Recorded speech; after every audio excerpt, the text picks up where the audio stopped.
Hello, everyone. This is Middle East Now. First, our headlines.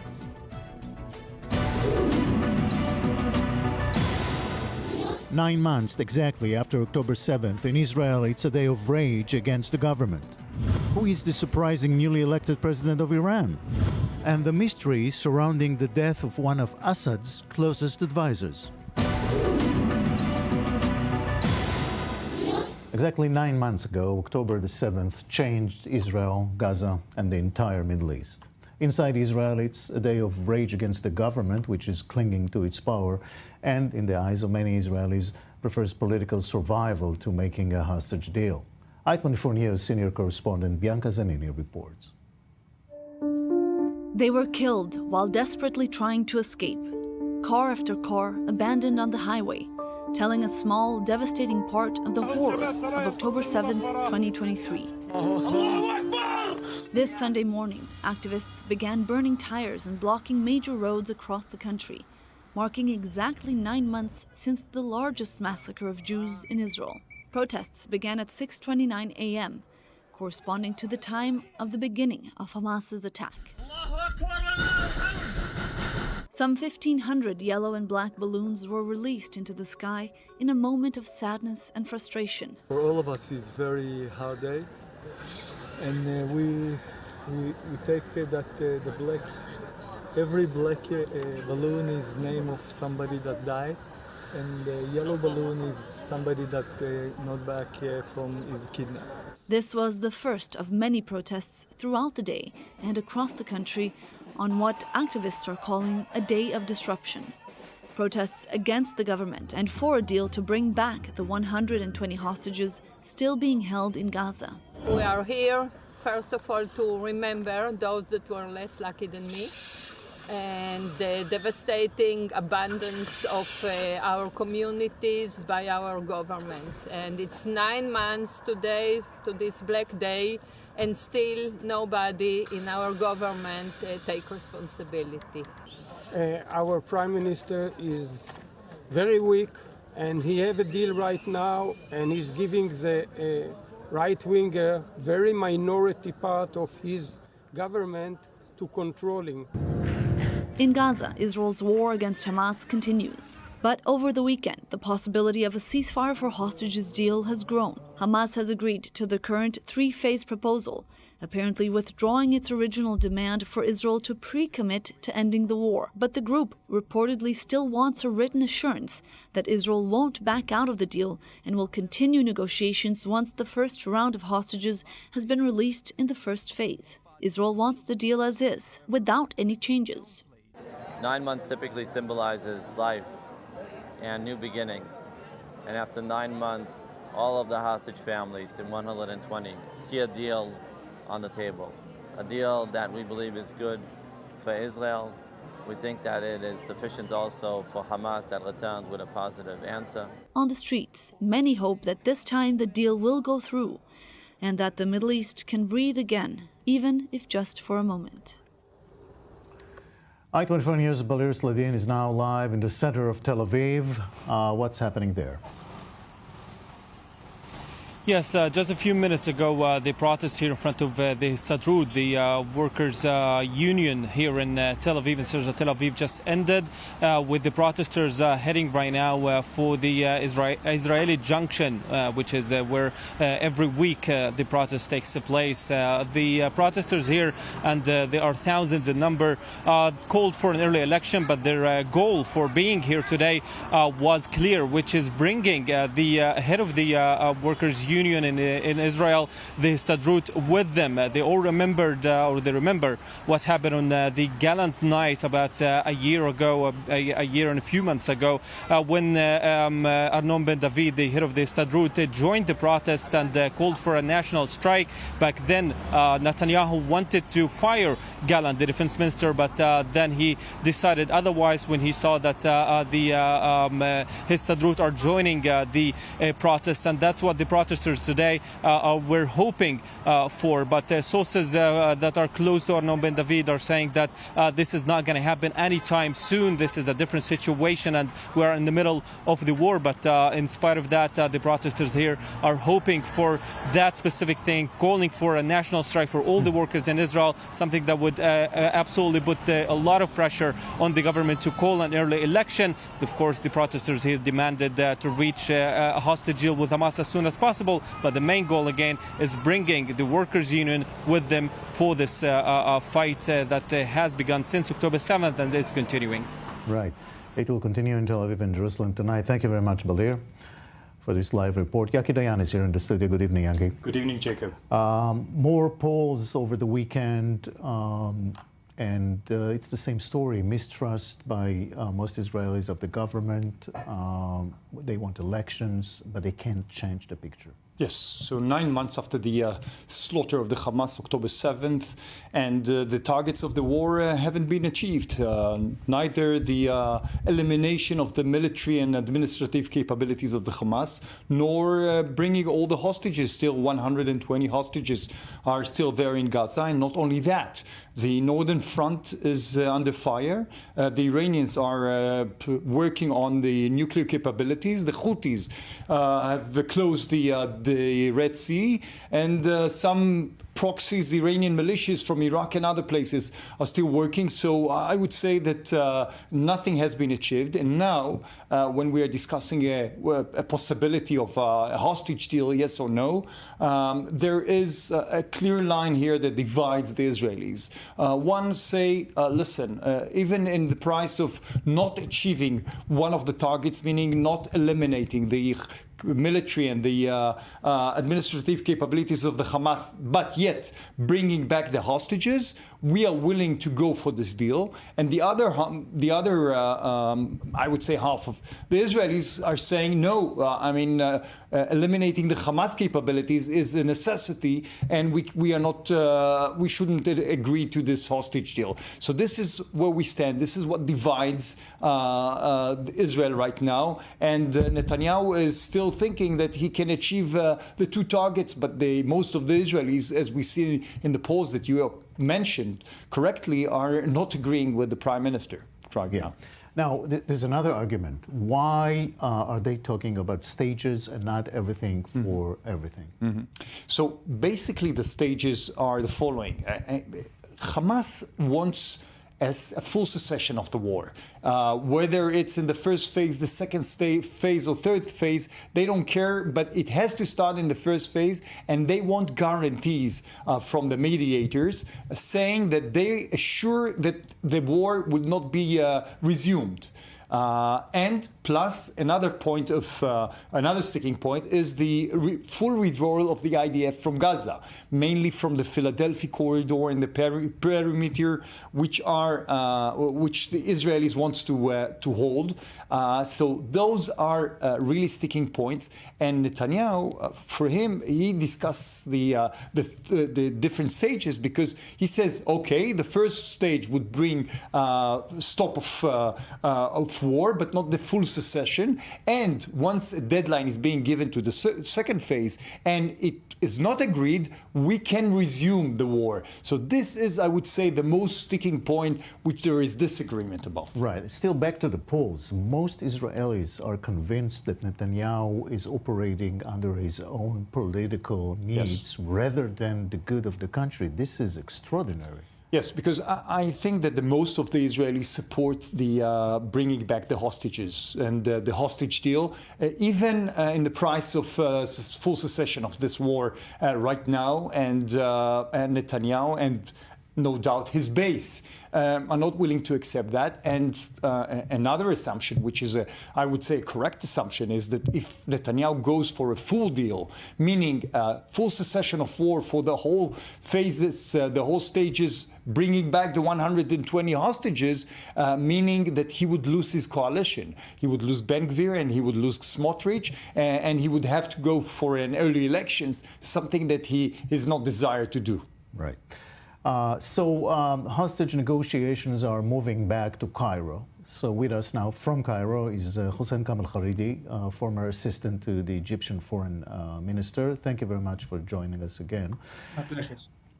Can you give us any hint where are we at from the Egyptian standpoint? Well, we have been in contact with Hamas all along in trying to iron out the opposing positions between the Israelis and the Hamas people concerning the implementation of President Biden's roadmap of May 31st. And next week, I guess, we will be having talks with the Hamas people, and the director of the CIA, Mr. William Burns, will be in Doha sometime next week. So I guess the mediators, Egypt, Qatar, and the American administration, are trying to work out the difference between Hamas and the Israeli government. Having said that, I guess as long as domestic politics in Israel would be leading the war, how the Israeli war in Gaza is being carried out, I guess we'll be stuck in this circle. I would say vicious circle. We have been through this exercise 2 or 3 times before, some glimmer of hope, and then all of a sudden the talks come to a stop. And there is a lull in the talks, and then a resumption of the talk. I guess maybe this time, the American administration would do its best to help the 2 warring parties to come to a certain understanding, at least not for a permanent ceasefire, but at least to start the implementation of the that Mr. Biden talked about last May. Right. One of the sticky points that was mentioned here as well is the Philadelphia corridor, which is basically the border between Egypt and Gaza. Can Egypt give Israel some assurances about this that might be leading to Israel pulling out of Philadelphia? Well, as I understand the Israeli position as enunciated by Mr. Netanyahu, that Israel had the intention to be present permanently in this part of the Gaza Strip with the Egyptian borders. So, and what is going on now is not related to the Philadelphia corridor. This is a very sticking point between Egypt and Israel, and let's hope that the Israelis will change their mind. And really, they start thinking long term and not short term. Long term is that in order to prevent Hamas from regrouping, then there must be a political window of opportunity for the Palestinian question. As long as there is this stalemate in the diplomacy and the politics of finding a solution, a permanent solution to the Palestinian question, I'm afraid that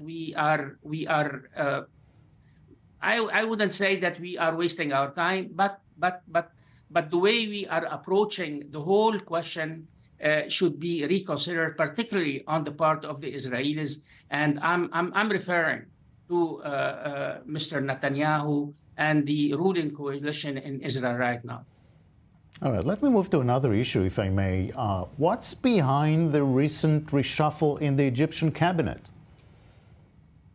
Well, as President Sisi was re-elected for a second term from 2024 to 2030. And with this, there was a need to have new faces, to have a new mission that would go parallel with the second mandate of President Sisi until 2030. So I guess the reshuffle was expected. It was not a surprise for us. The surprise, I would say, that President Sisi decided to pick up the same prime minister of the former government, Dr. Mustafa Madbouli, to be head of the new government. But this is the reason why we had this reshuffle. All right, Hussein Kamal Haridi, I thank you very much. Thank you, sir. Thank you. Another round between Israel and Hezbollah today. 4 wounded on the Israeli side, among them 1 American citizen. I-24 News' Ariel Asran reports. 9 months into the war, the Israel-Lebanon border continues to simmer. Hezbollah launched at least 60 rockets at northern Israeli communities and military bases throughout Sunday. Rocket sirens sounded as far as Sde Ilan, located some 21 miles from the Lebanon border, marking Hezbollah's deepest rocket attack since they began attacking Israel in support of Gaza. A total of 4 people were injured in the barrages, 2 of them in critical condition. One of them is an American citizen, and the other was rushed to hospital in the city of Tiberias. A 28-year-old man arrived at the trauma center of the North Medical Center with puncture wounds all over his body as a result of an explosion. He is in the shock room, on his way to the operating room in critical but stable condition. The IDF said it struck multiple Hezbollah sites in southern Lebanon, including sites from which attacks were carried out against Israel. The rockets also sparked several fires in various areas of northern Israel. Hezbollah said the barrages were in response to Saturday's drone strike deep inside northeastern Lebanon that killed a prominent member of Hezbollah's air defense unit. In the midst of the difficult campaign against Lebanon, we established the principle: whoever harms us is marked for death. We put it into practice. We know there is still a long way to go, but we are determined to restore security to the north and return the residents safely to their homes. Over the weekend, Hezbollah leader Hassan Nasrallah met with a senior Hamas delegation in Beirut. The Hamas officials reportedly informed Nasrallah that they had agreed to a proposal for a ceasefire in Gaza. A Hezbollah official told Reuters they themselves would cease fire as soon as any Gaza truce agreement takes effect.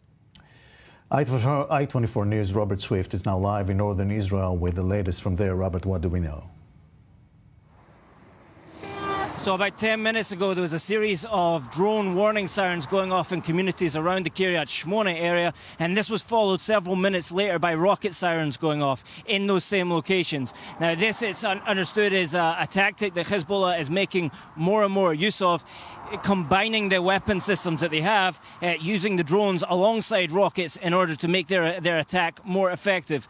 This is only one of 2 attacks, though, in the last hour or so.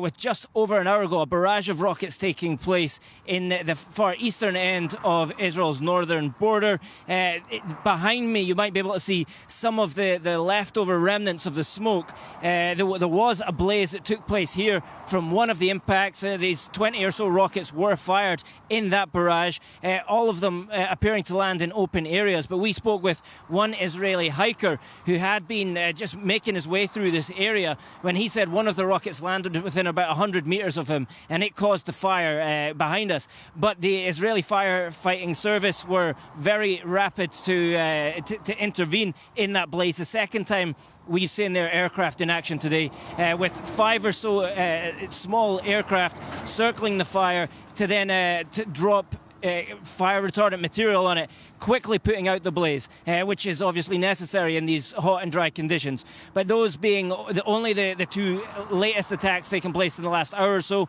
with a string of other attacks, including 2 large-scale barrages and an anti-tank missile attack taking place earlier in the day. All right, Robert Swift, thank you very much for this report. Yaki Dayan here in the studio. Israeli Defense Minister said something today to the effect that maybe the north is not entirely connected to the south if Hezbollah does not agree to some sort of an agreement. Where are we going at? So not according to the Americans. I mean, there is a direct linkage, according to the Americans, between the south and the north. And as long as there is war in the south, the Hezbollah would not stop the war in the north. And if you want to stop the war in the north, up in the north, so you have to stop first the war in the south. Those are the messages that are being carried not only but the entire American administration, including Austin, including Amos Hochstein, the mediator that is traveling back and forth to Lebanon. So I would say that this is still going on because the north is under fire, but still under the limitation that were set at the beginning of the confrontation, meaning there are certain lines that you don't cross. Israel is targeting only the Hezbollah. They are not going after the Lebanese government, infrastructure, population, but only against the Hezbollah. And the Hezbollah is limiting their fire to a certain point. Those are the limitations that were set. Hezbollah wants to continue as long as there is a confrontation down in the south. So I would say that although the defense minister said that there is no linkage, I would say that still the others think that there is a direct linkage. And we'll wait and see. Meanwhile, for 9 months now, hundreds of thousands of Israeli reservists have been on the front lines. Most have families, businesses, careers, and the effect on their lives is devastating. I-24 News' Adi Cohen has more.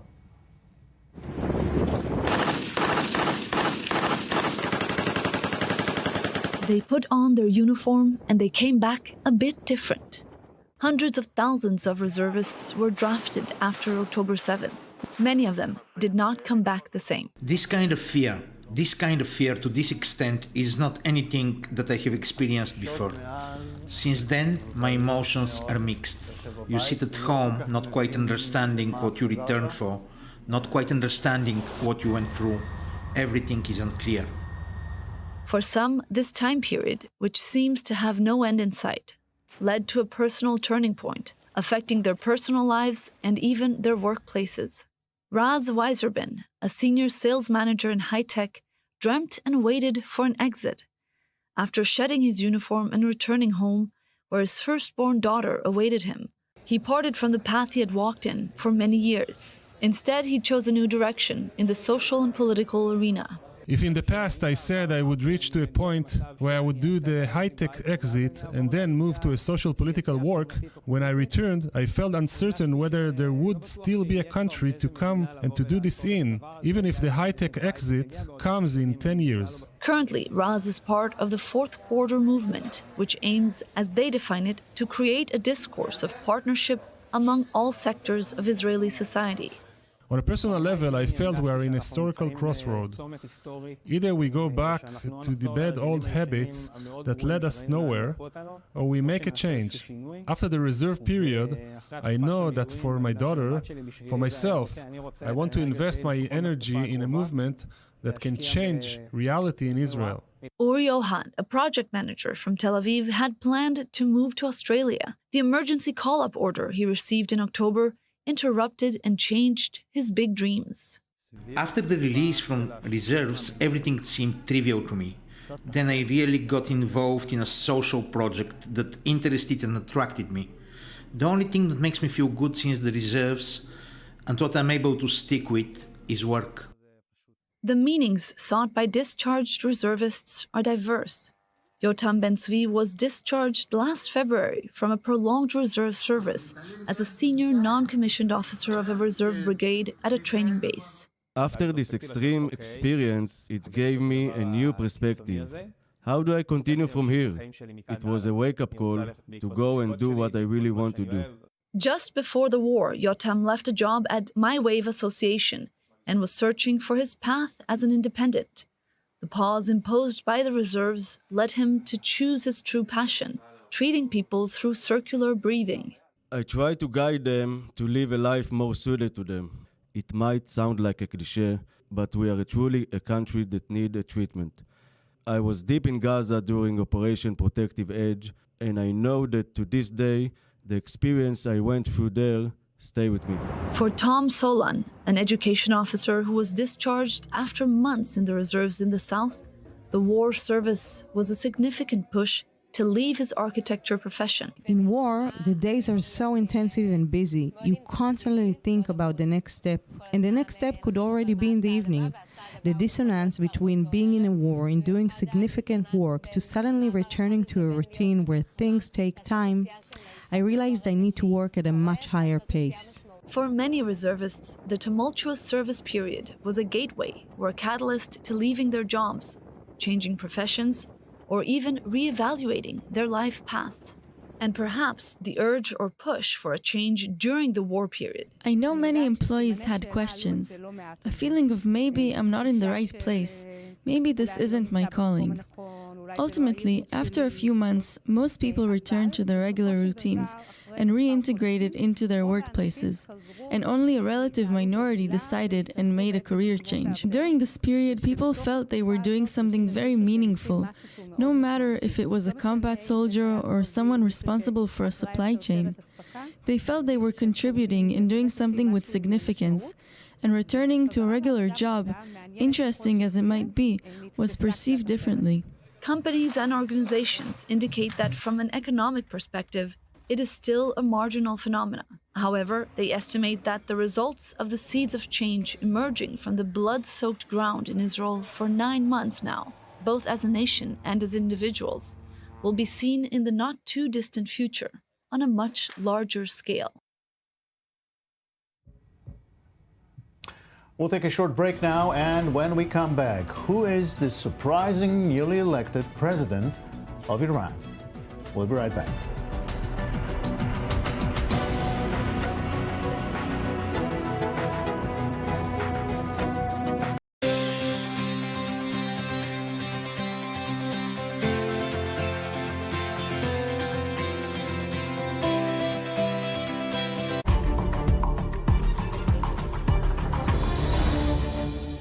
This broadcast is brought to you by Israel Bonds, the most direct and impactful way to support Israel. Invest now at israelbonds.com.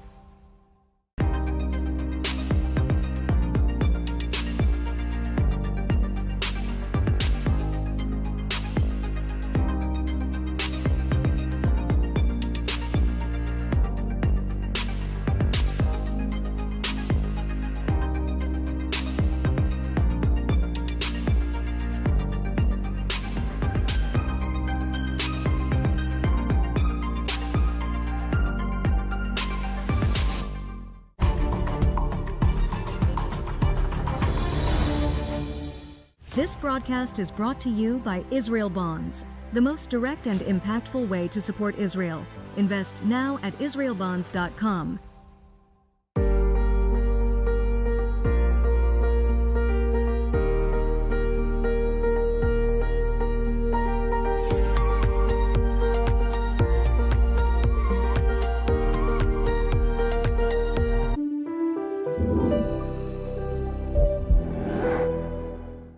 I had the mahala, I did an operation, and I had 34 treatments of radiation. After the treatments, I was halash, very, very tired. I couldn't even drive a car. A friend of mine says, Moshe, please, try the Z Medicare machine. I'm gonna bring it to you. I said, I don't need it, I don't need it. After 3 days, I started driving and I felt better. Since then, I'm always using the machine Z Medicare.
Welcome back. Surprising results in Iran. The newly elected president, Masoud Pezeshkian, considered a moderate and pro-West. I-24 News' Bianca Zanini has more. The Islamic Republic of Iran has a new president. I consider your vote as a heavy responsibility on my shoulders, and I pledge to continue to be a listening ear for your words and a voice for the voiceless and rejected. Masoud Pezeshkian secured 53.3% of the more than 30 million votes cast, beating his hardline conservative rival Saeed Jalil. The 71-year-old heart surgeon was the only moderate candidate within Iran's strict system, and he has previously been critical of the country's controversial morality police and isolationist policies from the world. He won on the promise of change, but his ability to act is limited. The Supreme Leader must be thanked because if the Supreme Leader were not present, my name definitely would not have come out of the ballot boxes. He knows, we know, he's always going to play second fiddle to the Supreme Leader.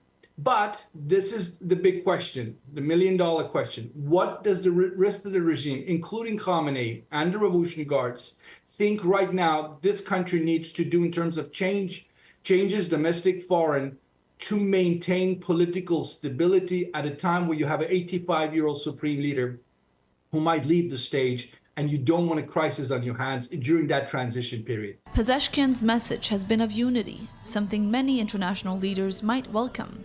But domestically, his main promise is to deal with the economic impact of sanctions. Honestly speaking, I just hope the expensiveness decreases and jobs are easily found for young people. And that's it. I do not have any other special feelings. I am happy that he was elected. But on an international scale, not much is expected to change. Big issues like what to do with the United States, what's Iran's position on Israel, what is Iran's position on the nuclear program, its missile program, its regional actions. He has made it clear that those will be outside his purview. While for regular Iranians, the new president could have a major impact on their day-to-day lives.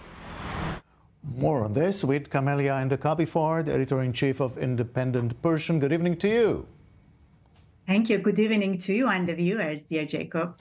Is this a real moderate over there in Iran, or just a facade for the West? I hope I had enough time to elaborate myself with these questions. The Islamic Republic were challenged and faced a very dangerous in three frontiers. Internal, with Mahsa's revolution, with angry people. External, over Iran's nuclear and missile program. And regional, in Yemen, Syria, Lebanon, and everywhere here, Iraq. It was so hard for them to beat and confront all of these issues.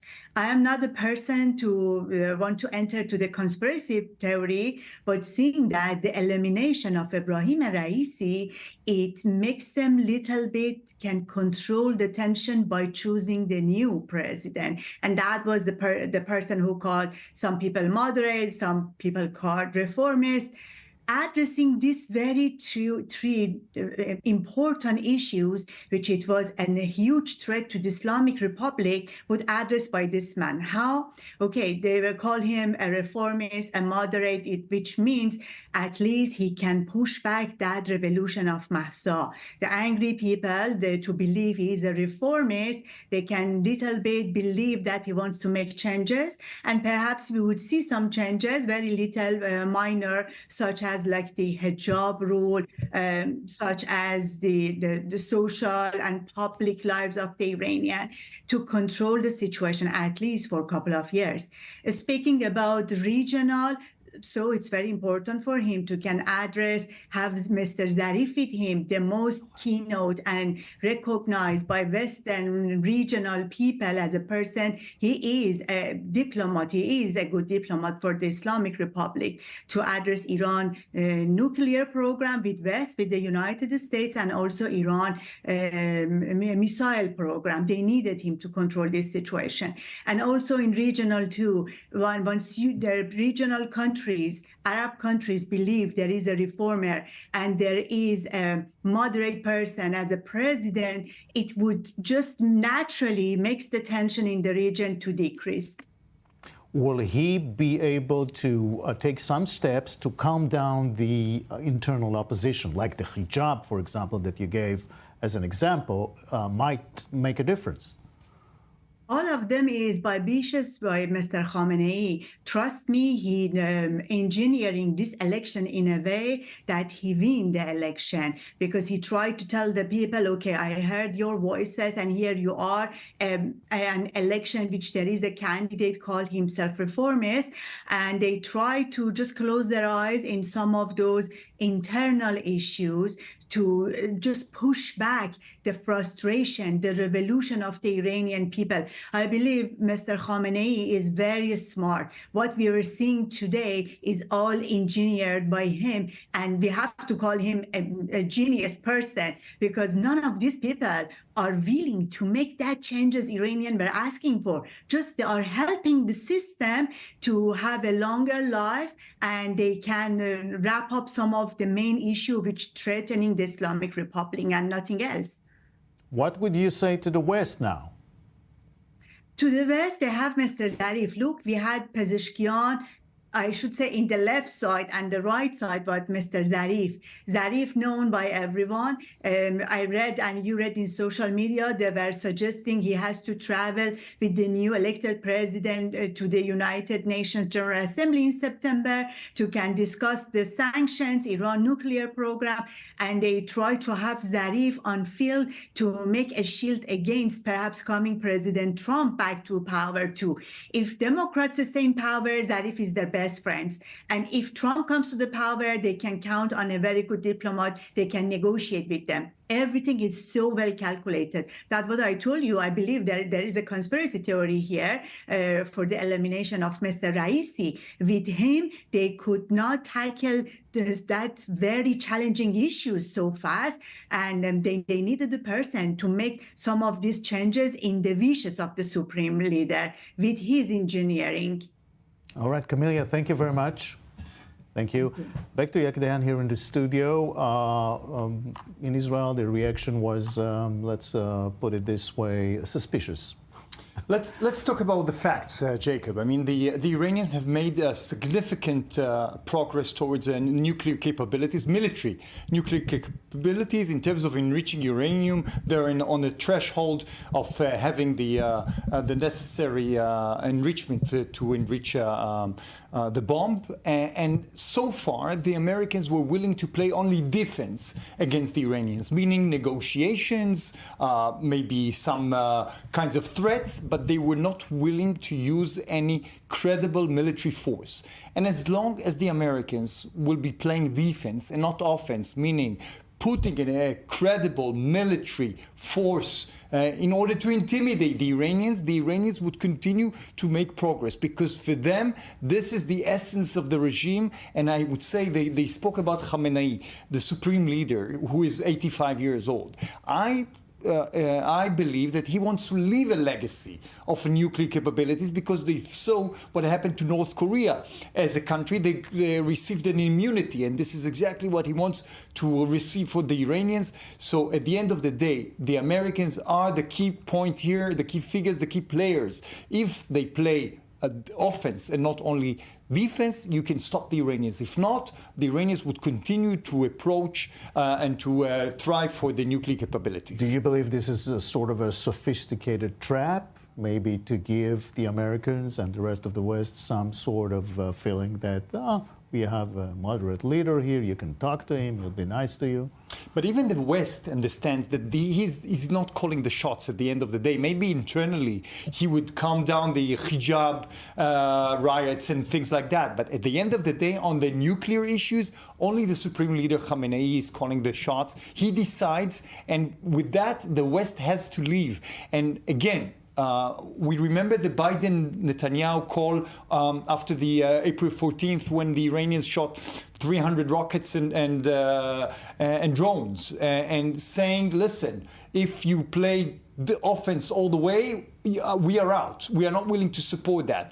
We need a president that will be willing to put a credible military force. That's the only way. And in history, it's the only time that when the Iranians stopped their nuclear program was 2003, when the Americans invaded Iraq, and the Iranians thought that they are next. So this is the only way to stop that historically, and I believe now even. All right. Now this interesting story, Luna Al-Shibl, senior advisor to Syrian President Assad, has died in a car crash with an armored vehicle. With us now is Omar Al-Muqdad, a Syrian journalist and filmmaker. First of all, what's the background of Luna Al-Shibl? Tell us a little bit about her. Well, thanks for having me on. In fact, Luna Al-Shibl was a journalist who left Al Jazeera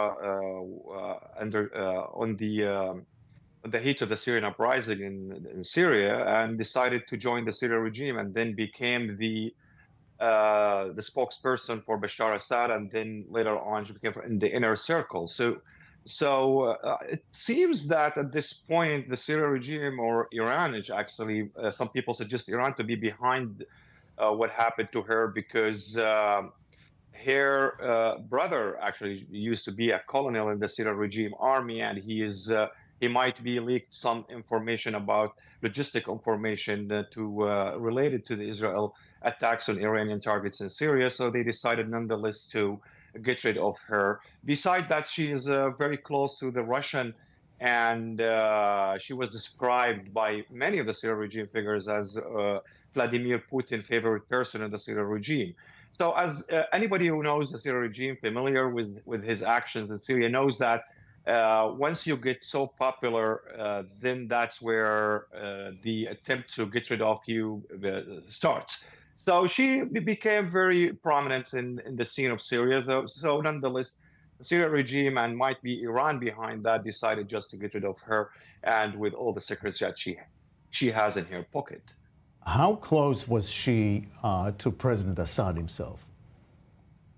Well, she was very close person to Bashar Assad. Many people suggest that she is one of his favorite people. She became the counsel of the guy, and one time she said on Syrian TV, I remember that she put herself under the call of Bashar Assad himself. So he picked that up, and they brought her to his inner circle, and she was campaigning him for all his trips all over the world to Russia and Iran and all these places where he can travel.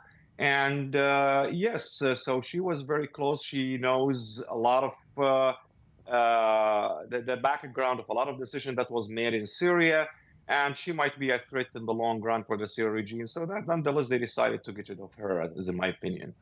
Any chance for this to be thoroughly investigated? No, I don't think so, because the regime has already announced that she was just a car accident. There is nothing behind that. There is no conspiracy theory. No one, of course, believes that. If you are familiar with the Syrian regime and his behavior and how he behaved with people who around him, is, that's it was the time just that they decided to get rid of her, and they did that.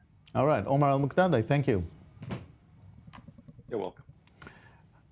The UAE led an operation that has uncovered vast environmental crimes in the Amazon basin. Yeah, Amazon basin. Bastien Barry in Dubai. Good evening to you, Bastien. What kind of operation are we talking about, and why so far away? As you can imagine, the UAE doesn't care much about environmental crimes in the Amazon. What they do care about is extending Emirati influence in the Amazon to practice carbon offsetting. It's a fairly new concept which came into being in 2015 via the Paris Climate Accords. Basically, the UAE, in partnership with countries like Brazil, are going to create a whole bunch of protected forest zone projects, reforestation and so on those territories. And in this way, the Brazilian government will acquire in return what are known as carbon credits. So the quantity of carbon dioxide that Brazil won't emit thanks to these forest projects could then be sold in the form of credits to foreign companies or foreign governments who would like to continue polluting, but who could then only do so by paying a sort of right to pollute, which would be embodied through the purchase of these credits, these carbon credits. This is the idea of offsetting. Pollution becomes a right that can be bought in exchange for a reduction in pollution in another part of the world, namely the Amazon. It's a method that is encouraged by many scientists and by a large part of the international community, but in this case, several laws could be violated. The UAE would have the right to expropriate landowners and displaced populations. So just about every environmental organization will be calling for the suspension of this cooperation, this agreement, as they always do. But unless there is a bitter fight by lawyers or local opposition political parties in the Amazon, the project will go ahead. What else is the UAE role in fighting climate change? In what other areas? Well, if we talk about this specific market, there's big financial interests for the UAE. It goes pretty unnoticed, but the global carbon offsetting market will reach $300 billion a year in the next few years. Most of the time, these projects are proposed by rich, developed countries to poorer, more demanding ones. Brazil, for instance, is one of the countries with the most projects of this kind and one of the biggest sellers of carbon credits, which constitutes a big financial windfall for the Brazilian government. And for the UAE, the interest is also geopolitical. You can imagine that Abu Dhabi will take advantage of this situation to extend its influence to several Latin American, African countries, notably over the resources in these forest areas. And the ecological interest has been called into question. Some scientists say that it's just greenwashing. In other words, it is trying to prove supposed ecological benefits only to continue polluting freely in other places. However, if we look at the bigger picture, just to finish on this, on the domestic front, the UAE is still quite far ahead in terms of cutting emissions compared to other Gulf countries like Kuwait, Qatar, and Saudi Arabia, who still haven't specified their commitments to the UN on this matter. And there's also an obvious interest for Abu Dhabi to showcase itself as a model given the number of events, summits, conferences that are taking place here and bringing policymakers and media from all over the world. All right, Bastien Boré in Dubai, thank you very much. Let's go back to the center of Tel Aviv, I-24 News, Balir Sladin, with the demonstrators over there. What's happening? Yes, let's take a quick look at what's happening here. We barely could reach this place. Thousands of people are here in front of the Kiryat, the IDF headquarters. Basically, what we're seeing right now is a cage down from the bridge in front of the Kiryat. And who is in there is actually the mother of one of the hostages, the mother of Matan, Inav Tsaukauger. She is right there with the protesters calling for the reaching of a deal with the Hamas, and of course calling for an early election. Tsaukauger said over and over again that she believes that the only obstacle to the deal is actually Netanyahu, the Prime Minister of Israel, and that's why we're seeing thousands of people, I would say tens of thousands of people are here in central Tel Aviv calling for an early election. We just came from the Histadrut, the workers' union building in central Tel Aviv as well, just a couple of streets from here, and the protesters there were trying to actually bring with them the head of the Histadrut, the head of the workers' union in Israel, Arnon Ben David, to join the protests to call for a national strike. That's what they want, because they know that this is going to put a lot of pressure on the Israeli government. Now, this is happening while just moments ago a statement from the Prime Minister's office just repeated what Netanyahu said over and over again regarding what the demands that Israel has.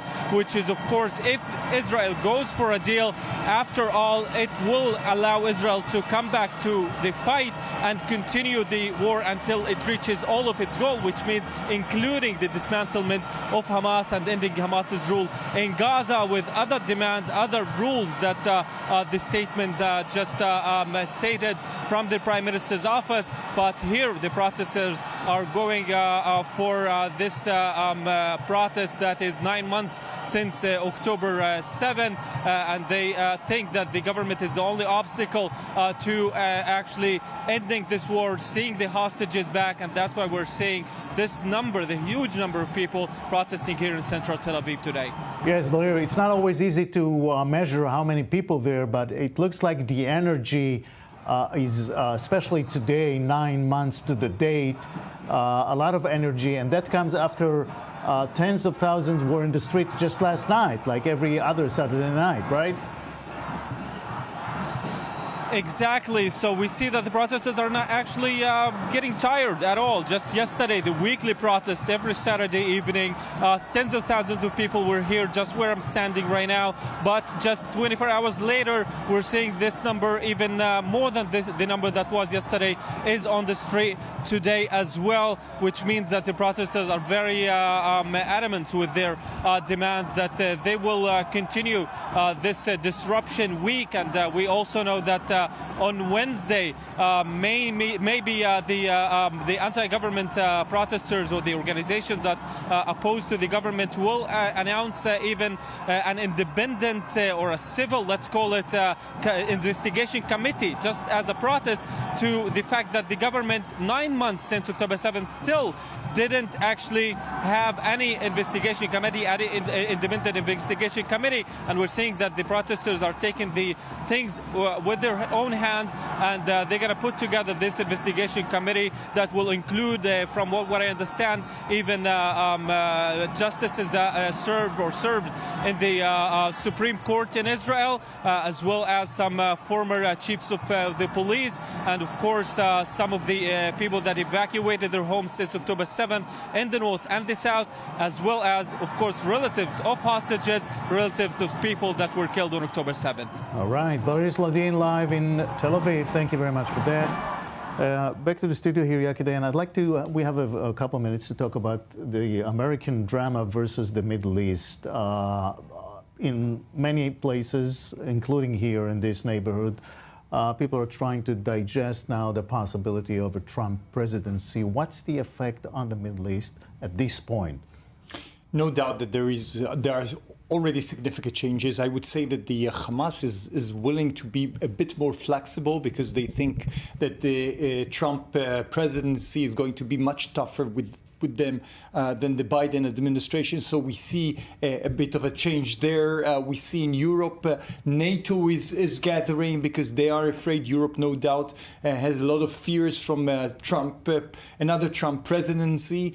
And I would say that there is some kind of a glimmer of hope in Israel that if Trump comes, he would be tougher with the Iranians, a bit tougher than the Biden administration. So we see changes over there, and I would say it might even affect the Saudi plan that the Biden administration has, because I don't see now Netanyahu curving into the condition that to agree to a Palestinian state now and giving such a huge prize to the Biden administration once he sees Biden is fading out and Trump might be the next president, so he won't give such a prize to the Biden administration. Yeah, and let's remember, 24th of July, Netanyahu comes to a joint session of Congress. Yeah. Biden, maybe still a candidate. What's going to happen then? Yeah, Biden is bleeding very hard, and I think tomorrow the Congress is coming back from their 4th of July vacation, and the pressure would mount on Biden to redraw and to give it to a chance to someone else. So I would say that there are different scenarios for the 24th. We know that there is going to be a Biden-Netanyahu meeting. for a fact, but it would be a different meeting if Biden is not going to be the candidate, the Democratic candidate, no doubt.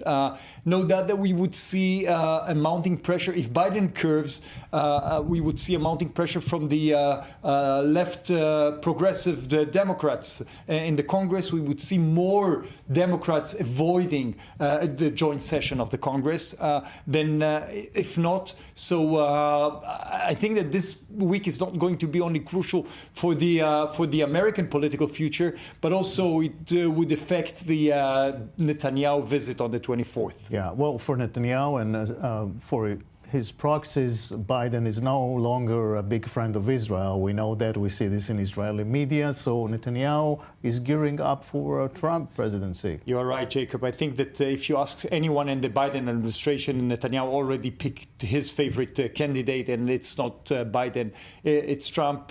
He's aiming to Trump, no doubt. All right. Yekadan, thank you very much for coming. Thank you, Jacob. This is it for Middle East Now. Stay tuned for the rundown with Natasha Kirchuk momentarily. Have a good night from Tel Aviv.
My asthma used to be very bad, and then I before the Z medic machine, I had to use the nebulizer a lot, and I wasn't able to run as much. I wasn't able to swim and go in the water for as long. We've been struggling since he's a newborn with asthma, with the nebulizer and the steroids, the Prelone, the prednisone, sometimes hospitalization. Z medic machine is very highly recommended. If this could keep us off steroids, it's an unbelievable machine, this Z medic machine.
A new voice is about to be heard. אתם צופים בערוץ החדשות I-24 News. I-24 News launches its fourth channel in Hebrew, broadcasting 24 hours a day, 7 days a week.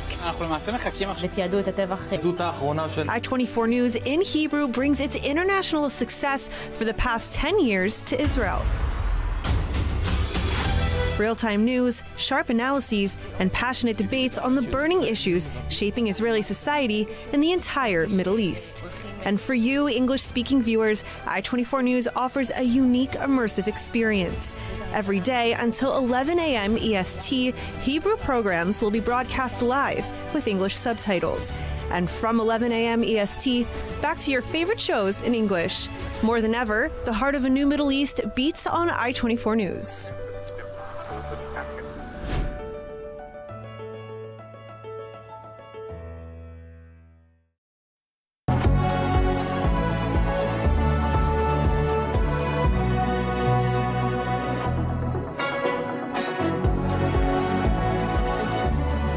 It's been 9 months since Hamas brutally attacked Israel on October 7th, and protests calling for elections and an immediate hostage release deal are being held across the country. At least 4 people have been injured as the Hezbollah terror group continues to fire rockets into Israel out of Lebanon. And I-24 News enters Rafah for the first time to check out how humanitarian aid is actually being distributed in the Gaza Strip. You won't want to miss this.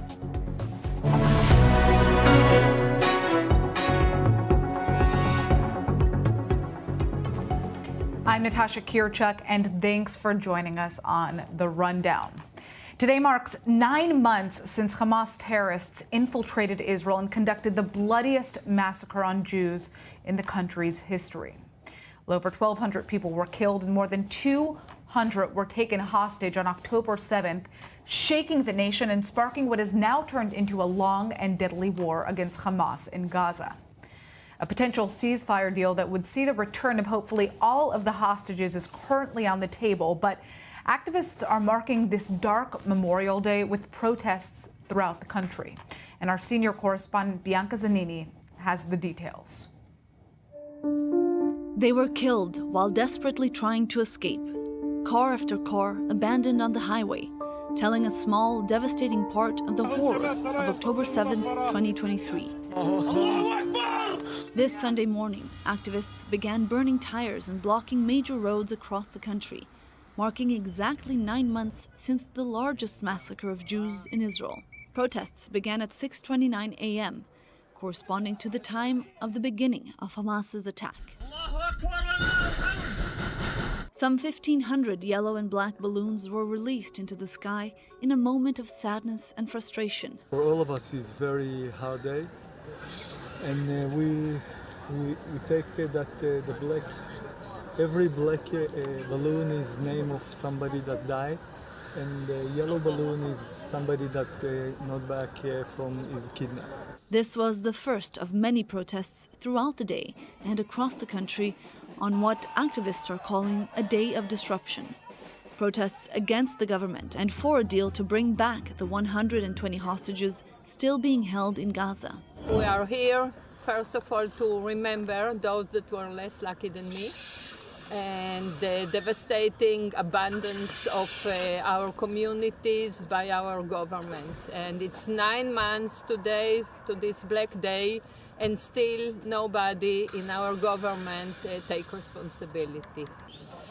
Our Prime Minister is very weak, and he have a deal right now, and he's giving the right-winger, very minority part of his government to controlling. In Gaza, Israel's war against Hamas continues. But over the weekend, the possibility of a ceasefire for hostages deal has grown. Hamas has agreed to the current 3-phase proposal, apparently withdrawing its original demand for Israel to pre-commit to ending the war. But the group reportedly still wants a written assurance that Israel won't back out of the deal and will continue negotiations once the first round of hostages has been released in the first phase. Israel wants the deal as is, without any changes. 9 months typically symbolizes life and new beginnings. And after 9 months, all of the hostage families, the 120, see a deal on the table, a deal that we believe is good for Israel. We think that it is sufficient also for Hamas that returns with a positive answer. On the streets, many hope that this time the deal will go through and that the Middle East can breathe again, even if just for a moment.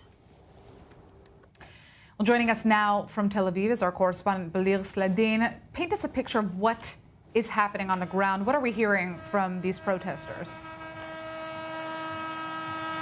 Yes, let's quickly take a look at what's happening here on the ground in central Tel Aviv. As we see the protesters here, and I would estimate that we're talking about tens of thousands of people. We barely could reach this place, actually, holding signs here, hostage deal now, and of course calling for the government to reach a deal with Hamas as soon as possible. And of course, they want the government to go for an early election in order to bring down the government. Also in the back, if we could see right now that cage, who's there is actually the mother of one of the hostages, Inab Tzawgauger, the mother of Matan, who is a captive in Gaza for these 9 months already. She's now talking to the protesters and calling for a hostage deal right now. It's actually what it's written there, that the government or the deal is actually in Netanyahu's hand, and they will not let Netanyahu be an obstacle for reaching that deal. So again, tens of thousands of people are here. This day started at 6:29 in the morning, so exactly 9 months since the beginning of the war, since the 7th of October attack began. And we're seeing that the protesters here, even though that yesterday, only yesterday, 24 hours ago, we're here again yesterday in the weekly protest that takes place in the Hostages Square. And afterwards, just right here where we're standing right now, they're not getting tired. They're calling for an early election, and today even wanted to bring with them the head of the unions, the workers' union in Israel, the Histadrut, Arnon Ben David. A couple of hours ago, we were in that protest as well. They're hoping that he will join them and call for a national strike that would put more pressure on the government to go for an early election. All right, Balir, I'd like to thank you so much for joining us live from Tel Aviv. We're going to turn to our Middle East correspondent, Ariel Osran, who's joining us in the studio. So what is the latest as to the ongoing hostage release and ceasefire deal negotiations that are taking place? We know that Netanyahu just came out with yet another statement in regards to kind of where the Israeli position stands on this. And this is ahead of the meeting of the Israeli negotiators, the Israeli team with Prime Minister Netanyahu before they leave to Cairo. According to Egyptian media, they're expected to leave in the coming hours, and also later in the week, the CIA chief is expected to arrive in the region. Also, another round is also expected in Doha and Qatar. So really, we're seeing a revival of the negotiation efforts. As to the latest statement that Prime Minister Netanyahu's office issued just a short while ago, basically reiterating what he views as the key factors that Israel is adamant about regarding these negotiations, that any deal will allow Israel to return to the fighting until all the goals of the war are achieved. This is perhaps an indication regarding the main source of contention between Israel and Hamas in these negotiations, the ability of Israel to resume the war after the first phase if Hamas does not reach its, does not make true to its obligations under the agreement, but also to avoid any constrictions for that. And so this is the key point also, that it will not be possible to smuggle weapons to Hamas from Gaza, from the Gaza border to Egypt and vice versa. And he lists the 4 main claims. Now, this is previous statements like this have you could say irritated families of hostages, saying that these could impede negotiations with such a statement that really locks Israel in as negotiations are going, as there is this new wind in the talks. But at the end of the day, we are seeing a lot of diplomatic movement. We're seeing not only did the Mossad delegation, or the Israeli delegation headed by Mossad chief go to Qatar in the weekend, come back. Now they're expected to go to Egypt, come back, then to Doha. So indeed, we're seeing a lot of diplomatic legwork. Right, and there seems to be the appearance that Hamas has softened its stance, saying that it does not necessarily need a deal that agrees to that permanent ceasefire, permanent end to the war.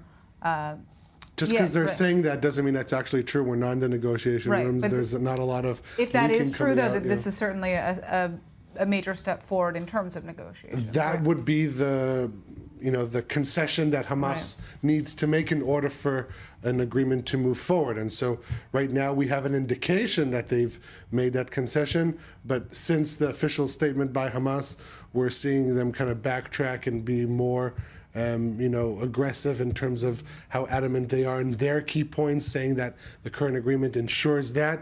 If they've made the concession of the precondition that Israel will not be able to resume the war, no matter what condition, that puts it at odds with what we're seeing coming out not only from Israeli media and leaks, but also other Western media outlets. At the end of the day, we need to remain cautious and follow what we know, that meetings are happening, delegations are deliberating, and if we want to look at one source of information that is the most credible regarding what's going to happen with the deal, that's the Qatari Foreign Ministry. Until we hear from them the announcement that a deal has been reached, we won't know for certain. All right, our Middle East correspondent Ariel Osron. We're going to turn now to our next guest. Joining us is Ilan Dalal, the father of 23-year-old Israeli hostage Guy Gilboa Dalal. Now, Guy was kidnapped by Hamas terrorists from the Nova Music Festival, where he was partying with his 3 friends and his brother Gal. He had been planning to go to the party for months. Nova actually marked the first time that he went to a rave. His brother Gal managed to escape after running and hiding for hours, but sadly, the family was exposed just hours later to Guy and his best friend tied up and lying in a tunnel. A video of this was viral on social media just hours after Hamas infiltrated Israel and carried out this massacre. I'd like to ask you, Ilan, obviously, first of all, I do want to say that I met your son Gal last week. He's a wonderful, wonderful soul, and he went through so much, and I'm just happy that you have him to help you during this tough time. I know that it's been 9 months now since Guy was taken into captivity. Yes. How is your family dealing with the situation at this point? Well, we deal in this point as we dealt with the situation throughout the last 9 months. We every morning wake up with a hope and going to sleep disappointment in a great disappointment. We hope that this time, as you said, the wind is blowing to a better place, and maybe there is a chance that a deal will come out of these talks, which we want to believe that this will be the fact. Right. There does certainly seem like there's more of an era of positivity, of movement forward right now, at least in the past couple of days, regarding the negotiations. Obviously, Netanyahu just came out with a statement right now. He basically made some declarations that, I wonder if your family and the families of the hostages feel that he was right to come out with that statement right now. You mean about the statement that he's willing to a partial deal? No, right now he came out and he basically said that any deal is going to allow Israel to return to fighting until its war aims are met. So basically there won't be a permanent ceasefire until Hamas lays down its arms, and that there's not going to be any weapons smuggling through the Gaza-Egypt border. These are just some of the kind of latest statements that he made in regards to the negotiations. Obviously, this doesn't really change the rhetoric that we've been hearing from the Israeli government, but I'm just interested to hear kind of the response of your family to him coming out and saying that yet again. Well, I can tell you this. We try not to listen to every phrase that come out from the mouth of every politician, because they have their own pressures and their own needs for negotiations. And sometimes we speak for the other side to hear, and sometimes we speak for Israelis to hear. And not exactly what's going on in the media and what they say. This is what's going on in the negotiations room. rooms inside. This I know for fact. So we always try to stay updated by official announcement that we get from the government throughout our officers, and try to disregard everything that going on in the media, because we've been in situations like this before, where there were talks for a deal that is already coming to be made, and eventually it was not, and it is a great disappointment. So even the optimistic wind that's blowing right now, we try to avoid these two and keep realistic. Now, I want to kind of understand from you. You said that obviously there is a liaison who's speaking to you, kind of giving you updates about the negotiations. But what is the latest information that you have about Guy at this point, if anything? Is there anything new? And the last sign we saw from Guy was the video that released by Hamas on the first day, where we saw him in a dark room, very frightened and in shock. He was with 4 other hostages, that one of them was released months ago, Almog, and he told us that they were together in the first hour, and then they separated them, and since then they did not meet again. So just, the final thing that I want to ask you, first of all, what message would you want to send to the world right now that we have viewers from around the world listening? And also, what would you want to tell your son if he was also listening? Because we can tell you that we know that I-24 News has been viewed, I-24 News in Arabic, in the Gaza Strip as well. Well, my message to the world is that among the hostages, there are people from 24 nations and 5 religions. So this problem is not only Israeli problem, it's an international problem. And right now, the humanitarian situation there is very bad. These people are in tunnels in the dark, not getting much food or medical attention.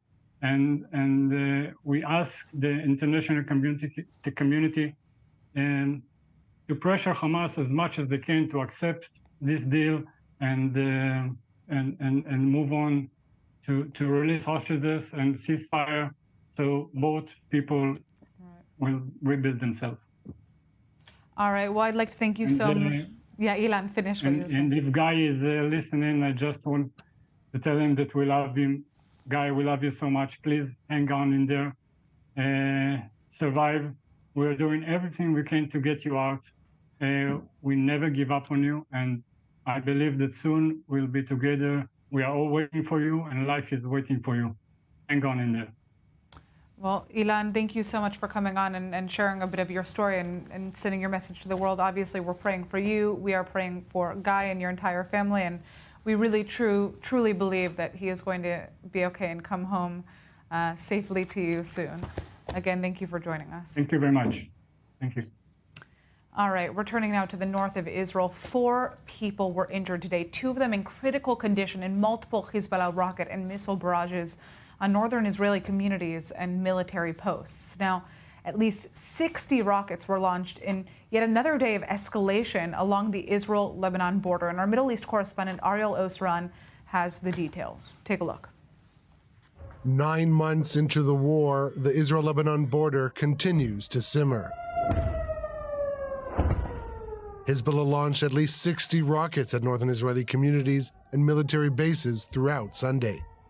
Rocket sirens sounded as far as Sde-Ilan, located some 21 miles from the Lebanon border, marking Hezbollah's deepest rocket attack since they began attacking Israel in support of Gaza.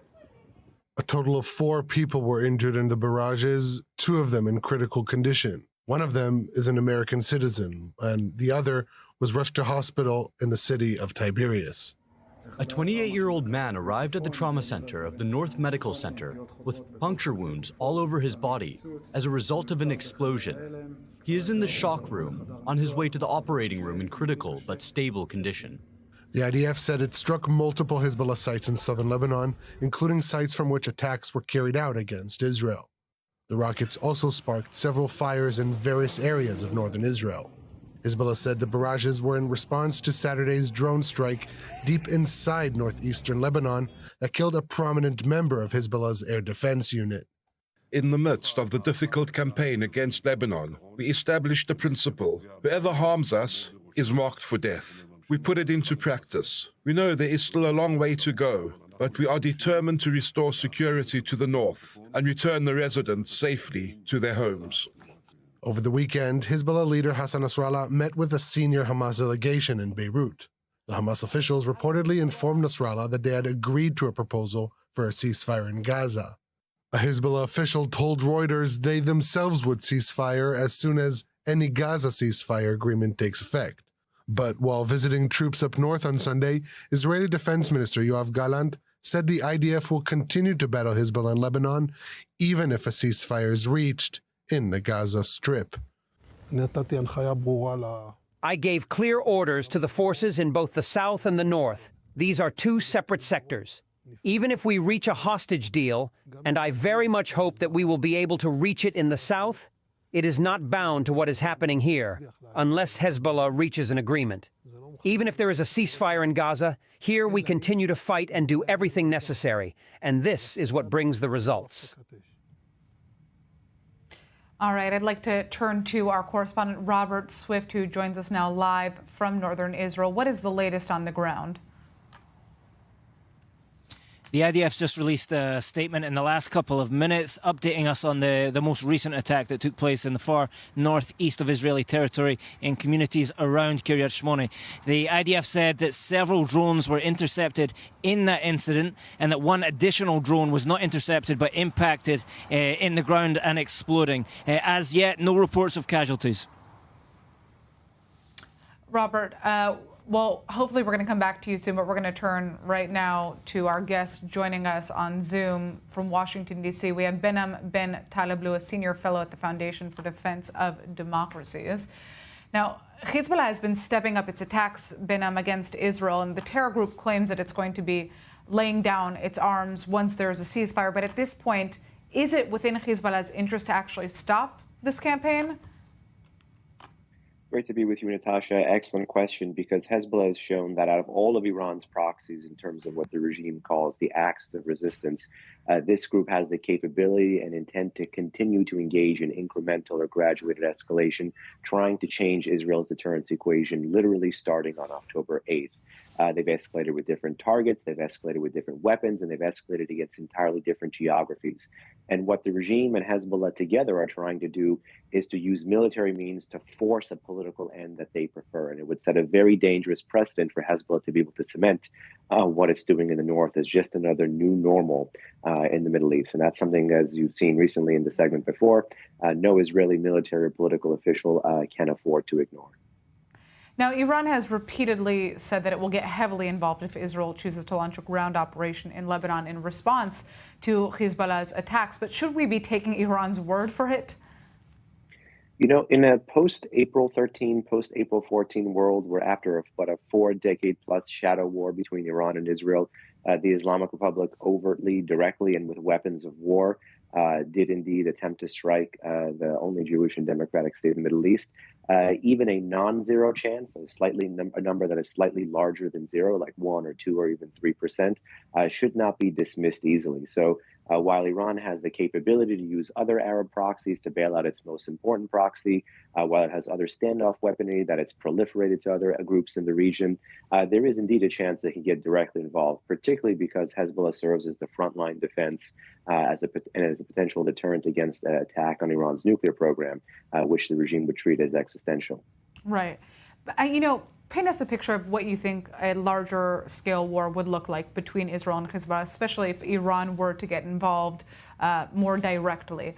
We know that Hezbollah has a weapons arsenal of over 130 to 150,000 rockets and missiles that can deeply penetrate into Israeli territory. But, you know, Israel also has a very strong defense system, the Iron Dome, multiple defense systems that it's been using to protect itself from rocket fire. Still, obviously, there are deep concerns as to what a larger-scale war could look like. You know, this is something that the adversary, meaning Iran, Hezbollah, the axis of resistance, what have you, is able to weaponize quite well, which is the image of war, the cost of war. It's not that Israel can't necessarily win a war. It's about the cost that war would impose on Israel, on Israeli civilians, on Israeli economy, and on Israeli security. But nonetheless, in a post-October 7 world, as you see quite literally day to day in the news coming out of Israel, those costs are being revised. Those estimates, that risk tolerance is being changed, given based on the capabilities that a much lesser group like Hamas had and was able to inflict on Israel South. That's not a reality I think Israelis are willing to live with on their northern border with a group that has much more capability. And as you mentioned, some say up to 200,000 mortars, IRAMs, rockets, missiles, drones, anti-tank weapons, and what have you, many of which the regime is helping Hezbollah move to PGMs or precision-guided munitions. So in terms of quantity, there's the challenge against Israel's layered air and missile defenses, which is literally the best in the region. But there's also a qualitative challenge that Iran is helping Hezbollah refine, which is like having a knife against the neck of the Jewish state and then slowly sharpening that over time. All right, Binhan, we're going to be back with you shortly. We're going out for a quick commercial break, but stick with us here on I-24 News. This is The Rundown. I'm Natasha Kirchuk, and we have a lot more coming up, so don't go anywhere.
This broadcast is brought to you by Israel Bonds, the most direct and impactful way to support Israel. Invest now at israelbonds.com.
This broadcast is brought to you by Israel Bonds, the most direct and impactful way to support Israel.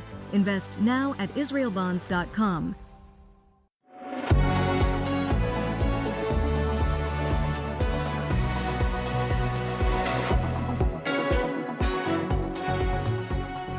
And we are back on I-24 News. This is The Rundown, and I'm Natasha Kirchak. Well, it looks like Iran has a new president. Masoud Pezeshkian has been voted in, beating out his hardline conservative rival, Saeed Jalili. International media refers to Pezeshkian as a reformist candidate, but is he? Our correspondent Bianca Zanini has the details. The Islamic Republic of Iran has a new president. I consider your vote as a heavy responsibility on my shoulders, and I pledge to continue to be a listening ear for your words and a voice for the voiceless and rejected. Masoud Pezeshkian secured 53.3% of the more than 30 million votes cast, beating his hardline conservative rival Saeed Jalil. The 71-year-old heart surgeon was the only moderate candidate within Iran's strict system, and he has previously been critical of the country's controversial morality police and isolationist policies from the world. He won on the promise of change, but his ability to act is limited. The Supreme Leader must be thanked because if the Supreme Leader were not present, my name definitely would not have come out of the ballot boxes. He knows, we know, he's always going to play second fiddle to the Supreme Leader. But this is the big question, the million-dollar question. What does the rest of the regime, including Khamenei and the Revolutionary Guards, think right now this country needs to do in terms of changes, domestic, foreign, to maintain political stability at a time where you have an 85-year-old Supreme Leader who might leave the stage, and you don't want a crisis on your hands during that transition period. Pezeshkian's message has been of unity, something many international leaders might welcome. But domestically, his main promise is to deal with the economic impact of sanctions. Honestly speaking, I just hope the expensiveness decreases and jobs are easily found for young people. And that's it. I do not have any other special feelings. I am happy that he was elected. But on an international scale, not much is expected to change. Big issues like what to do with the United States, what's Iran's position on Israel, what is Iran's position on the nuclear program, its missile program, its regional actions. He has made it clear that those will be outside his purview. While for regular Iranians, the new president could have a major impact on their day-to-day lives. And we're turning to our Middle East correspondent, Ariel Osran, in the studio. So tell us what we know at this point about Iran's newly elected president. Not a lot. I mean, Bianca pretty much got to it all. He's one of the 6 final candidates who was approved by the Iran Supreme Council, and that raises questions as to how much of a reformist can he really be? How much can he rock the boat, right, so to speak? And I think that is the biggest question moving forward. Will he, the fact that he's seen as a reformist, not from the establishment, even though he's adjacent to the establishment, how will that affect? Will he be able to initiate policies on his own? To all those questions, I don't think anyone should expect a sharp change from the current policies of the Islamic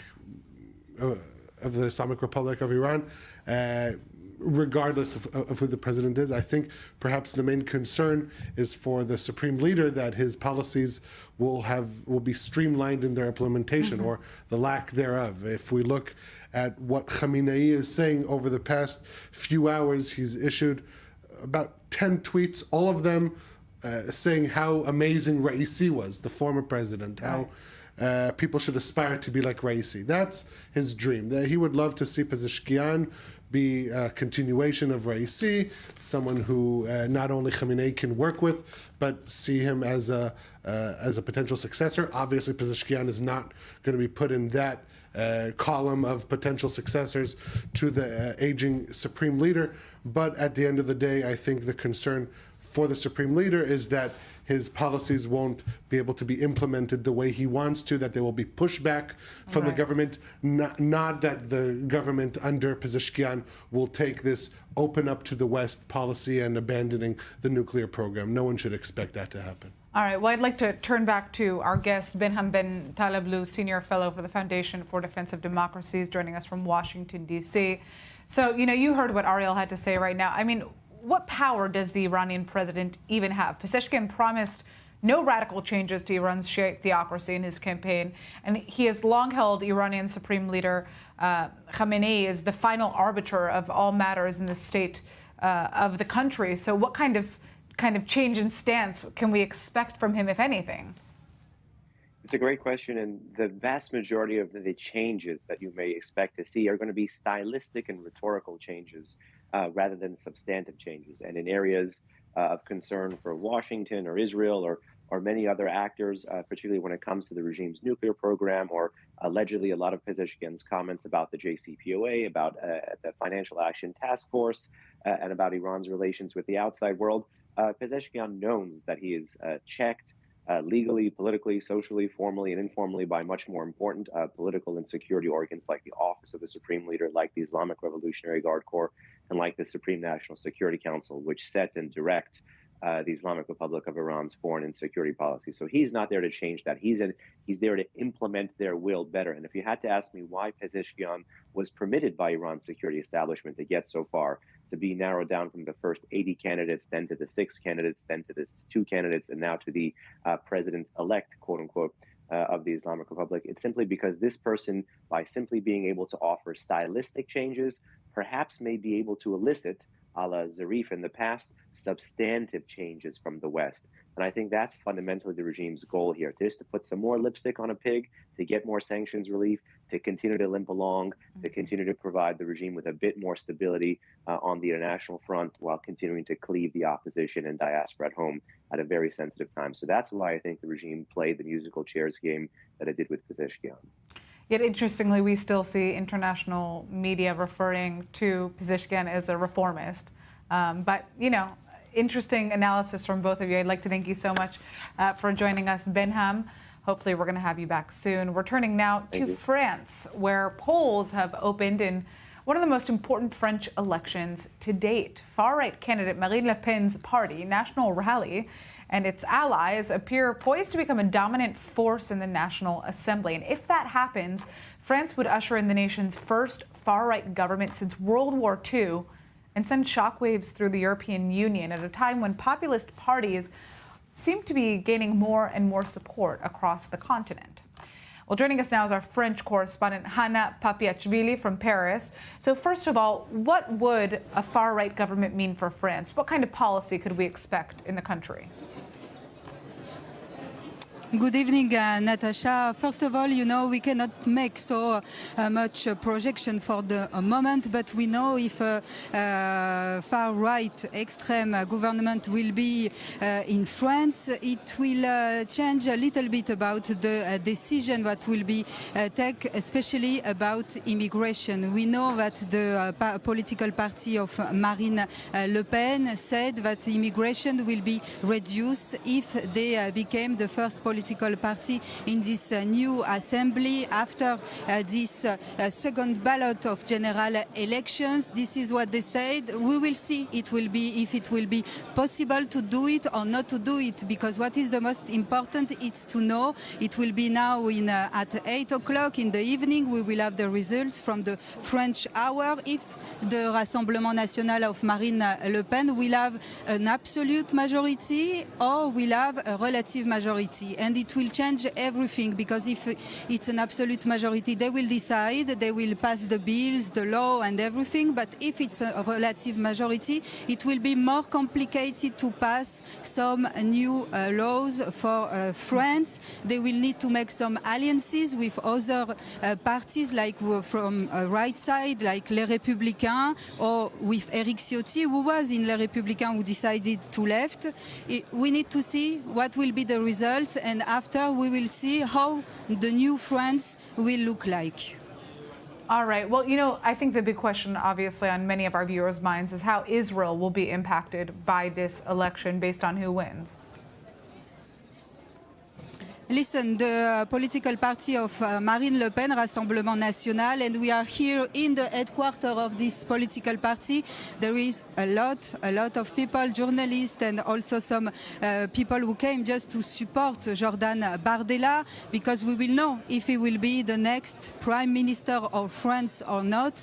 And Jordan Bardella, Marine Le Pen, after especially 7th of October, they decided to be very pro-Israel. They did some speeches in the assembly about Israel. They said we don't want to, for example, to recognize a Palestinian state now because it's to give legitimacy to terrorism. They are very pro-Israel party, but there is a little bit a problem with this party because in Israel it's like a boycott for this party who was created by Waffen-SS. It was a very problematic political party, especially when it was led by Jean-Marie Le Pen. But now they said we are a new party, we decided to forget the past, and they are very sensitive to the Jewish community, very sensitive to the preoccupation of Jewish community, especially in France. And we have to say it, a lot of Jewish people in France decided also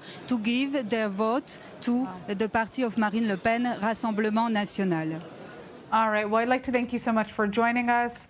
Obviously, we're just going to have to wait and see how this turns out, but it's going to be an interesting night ahead. All right. Now, as the Israeli military continues its operations throughout the Gaza Strip, I-24 News had a chance to enter Rafah and the warehouses where tons of humanitarian aid is waiting to be distributed by relevant organizations. Here's the report by Non Itach. Just 6 weeks ago, none of these soldiers would have imagined driving through the heart of the Philadelphia corridor. Accompanied by the IDF's 12th Brigade and the Nahal Infantry Brigade, I-24 News entered Rafah, where the refugee camps are overcrowded and densely packed. Before the war, this was the largest arms smuggling route, stretching from the Gaza beach to the Kerem Shalom crossing. We are driving through the Philadelphia corridor, once a center of Hamas's arms smuggling. There are terror tunnels beneath us. This is where IDF forces are currently operating. At the slightest doubt, at the slightest anomaly, we stop any suspicious truck. We question the driver, we warn them, we follow the procedure. Amid the war, we almost forget the intense humanitarian aid campaign the IDF is conducting in Gaza. Hundreds of tons of food, equipment, and clothing are provided daily to the residents of the Strip, following thorough inspections. There are many opportunities where we provide help. Last week we killed 21 terrorists here. While the world focuses on an alleged famine in Gaza, I-24 News received authorization to enter the aid warehouses to uncover what is truly being provided to Gazans. There are even bananas and watermelons here. The soldiers say they would like to have as many products. Look, fresh oranges, avocados, mangoes, there really is everything. Before the IDF's arrival at the Rafah crossing, Hamas had totally trashed the area. When we got here, everything was in pieces, having been looted. They all came here to loot.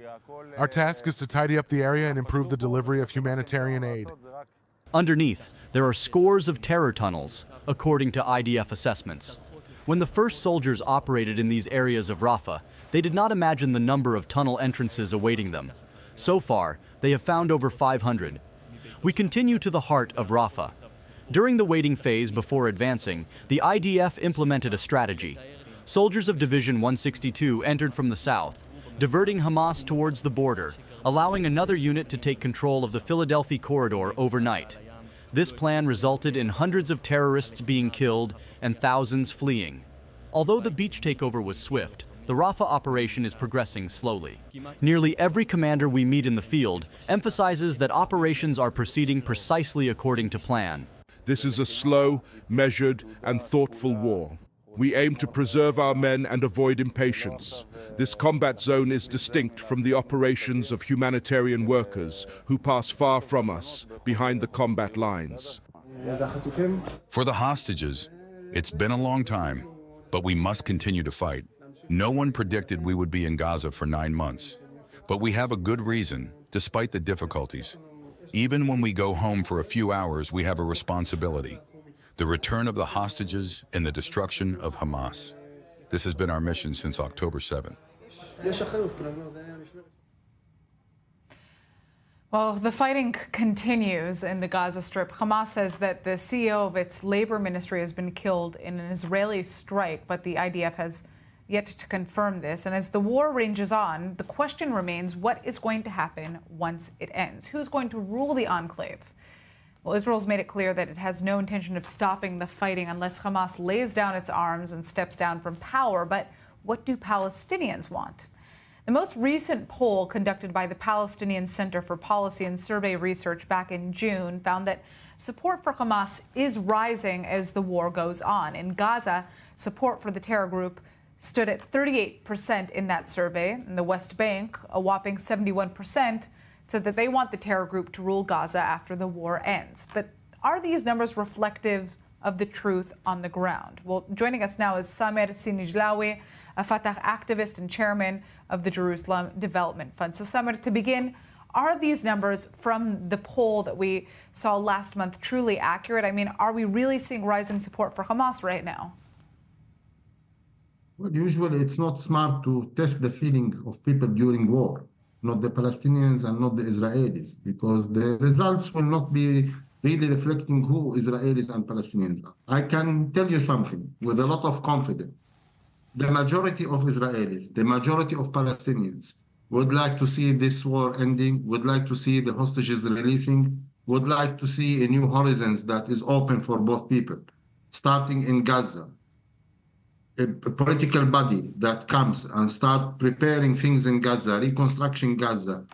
Gaza needs to start a place that does not possess any threat to Israel. A place that needs to open to the world and change the life of people. There is 2.3 million people there who have been suffering for a lot of time. And there are lots of Israelis who were dispossessed from the north and the south, also not living in normal conditions. So it's time that we end this war. It's time that we start new dynamics in the region. And now, I am 100% confident Palestinians will support any progress towards an exit from the current war, an exit from the current security. Samer, just a couple of days ago, I spoke with Arwa Damon, a former senior war correspondent, and she said that Hamas has lost much of its power in the Gaza Strip and that most Gazans are very angry with the organization on the ground. And if that is the case, why are we not seeing larger protests? Why aren't we seeing a call for Hamas to lay down its arms and open the pathway to other leadership? Don't expect from Gazans that are fighting every day to find water and food to be able and have any energy to try to change the current situation. It's a lot of burden on them. First of all, the Gazans are not confident that Hamas regime is done. They are still under fear. Hamas still is exercising a lot of control in every corner in Gaza. We can see that they are still dealing with Gazans in a certain way. And Gazans don't feel that the regime of Hamas has ended. Until they feel that the regime of Hamas has ended, maybe they can express better their opinion. But I can tell you for sure that the Gazans are fed up from the destruction that Hamas brought upon them in Gaza. And the West Bankers are fed up from the corruption that Abbas brought upon them.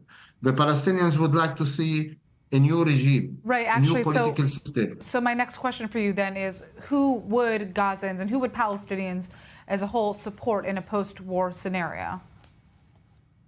Well, the ideal situation is to have election, but this is not possible now until we bring life back to Gaza. I think there should be some kind of a wide government, basically led and initiated from the opposition inside Fatah. Fatah is still the moderate, pragmatic, mainstream Palestinian political movement. So something should come from inside Fatah that is not corrupt, that is able to provide an alternative to Palestinians, show them that they are capable to start a process of construction in Gaza and transparency and accountability in the West Bank. And then this political body needs to have help from the Arab states. We need to invite military forces from the Arab countries to come to Gaza and start working with the Israelis, the redeployment and the withdrawal from Gaza. Israel cannot withdraw from Gaza if there is not some kind of security mechanism that can prevent any attack from Gaza to Israel. We understand this. So the political body that is from moderate Palestinians invite Arabs, and then we start the process of withdrawal from Gaza for the Israeli forces, and then reconstructions. Gaza, if we put Gaza into this path, it will become a de-radicalized, non-militarized Gaza, a friendly place to Israel, instead of being a threat to Israel. This is possible, and I can see it. But we need political will among some leaders in the region is not there. Until it is there, we cannot move ahead. All right, Samir, I'd like to thank you for joining us as usual. Very interesting to hear your insight. And I'd like to thank our Middle East correspondent, Ariel Osran, for being here in the studio with us. We're turning to our last story of the show. For 9 months now, hundreds of thousands of reservists have been on the front lines, far away from their jobs and their families, with no clear picture of when they're going to be able to head back home. And this confusing situation has led many of them to reflect on their lives prior to the reserves and make some major life changes. Take a look.